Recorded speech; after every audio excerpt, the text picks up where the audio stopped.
आता या महिन्यामध्येच येणारी मकर संक्रांत चालू आहे, तर मुलं एवढे पतंग खेळताय ना खूप. आणि मला एक दिवस असं वाटत होतं की बाबा हा पतंग खाली पडावा आणि मी रिद्धी द्यावा.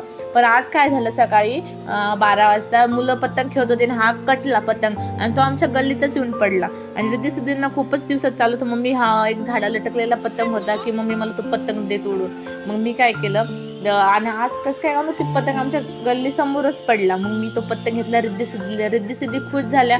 मी आवाज देते ना तरी त्या काय येत नव्हत्या घरामध्ये. आणि आता येणार होते माझे माहेरचे लोक, म्हणून मी साफसफाई करून ठेवली आणि कप वगैरे आणून ठेवले. ते म्हणत होते आम्ही जवळच आले म्हणून चहा पण उकळून ठेवला. आले आमचे पाहुणे, माझी मम्मी, माझा भैयाचा मित्र. एवढं चांगलं वाटत होतं ना, कारण ते माझे पाहुणे होते, माझे घरचे लोक होते.